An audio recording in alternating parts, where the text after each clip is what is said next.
نحمده ونصلي على رسول الكريم أما بعد فأعوذ بالله من الشيطان الرجيم بسم الله الرحمن الرحيم يا أيها الذين آمنوا اتقوا الله وذروا ما بقي من الربا إن كنتم مؤمنين فإن لم تفعلوا فأذنوا بحرب من الله ورسوله. محترم و مکرم حکام صاحبان، دین و میلی بھائیوں اور بہنوں، آج کے اس سالانہ تقبلی انجمن میں میرا تقریر کا عنوان ہے سود کی تباہ کاریاں. صدر مجلس اور معزز حضرات، سود انسانی معیشت کے لیے حد درجہ خطرناک اور تباہ کن ہے. شریعت اسلامیہ نے صرف اس کو حرام ہی نہیں قرار دیا بلکہ اللہ تعالیٰ کے ساتھ اعلان جنگ کے ہم معنی بتایا ہے اور سخت عذاب کی دھمکی دی ہے. آج سودی لین دین امت اسلامیہ میں پھیل کر عام عادت کی چیز بن چکی ہے. اس سے اب نہ کوئی نفرت کرتا ہے اور نہ اس کے بھیانک انجام کے بارے میں سوچتا ہے. پہلے سود خور چند افراد کی صورت میں ہوا کرتے، مگر اب بینک کاری کی وجہ سے سود خوری اجتماعی اور اس طرح کی کا شکل اختیار کر لیے.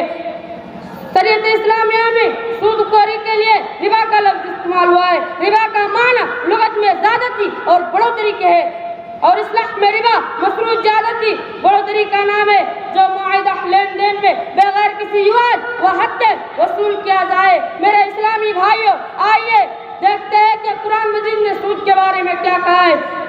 چنانچہ اللہ تعالیٰ فرماتا ہے الذین یاکلون الربا لا یقومون الا کما یقوم الذین یتخبطه الشیطان من المس ذلک بانہم قالوا انما البیع مثل الربا وحل اللہ البیع وحرم الربا. جو لوگ سود کھاتے ہیں وہ قبروں سے اس شخص کی طرح ہوش وقتہ اٹھیں گے جسے شیطان نے چھو کر اپنا دیوانہ بنا دیا. اس سزا کا وجہ ہے کہ انہوں نے کہا تجارت بھی سودی کی طرح ہے، حالانکہ اللہ تعالیٰ نے تجارت کو حلال کیا ہے اور سود کو حرام کیا ہے.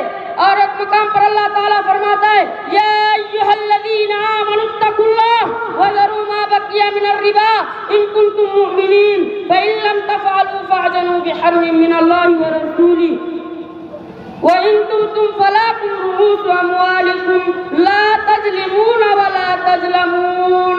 اے ایمان والو، اللہ تعالیٰ سے ڈرو اور جو سود باقی رہ گیا ہے وہ چھوڑ دو اگر تم سچ مچ ایمان والے ہو، اور اگر ایسا نہیں کرتے تو اللہ اور اس کے رسول سے لڑنے کے لیے تیار ہو جاؤ. ہاں، اگر توبہ کر لو تو تمہارا اصل مال تمہارا ہی ہے. نہ تم ظلم کرو اور نہ تم پر ظلم کیا جائے گا. سامعین اکرام، قرآن حدیث نہ تم پر ظلم کیا جائے گا.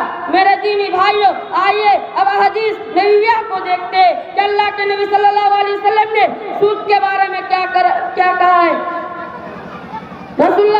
اللہ کے نبی صلی اللہ علیہ وسلم نے کہا، حضرت جابر رضی اللہ عنہ فرماتے ہیں لعنا رسول اللہ صلی اللہ علیہ وسلم آکل الربا ومواکلہ وکاتبہ وسائدہ قولہم سواء.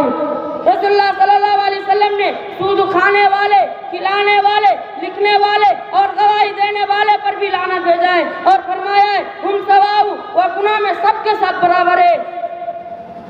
وہ گناہ میں سب کے سب برابر ہے. وہ گناہ میں اس حدیث سے ہمیں یہ معلوم ہوتا ہے کہ سود کی تمام صورتیں حرام اور اللہ تعالیٰ کی لعنت کے باعث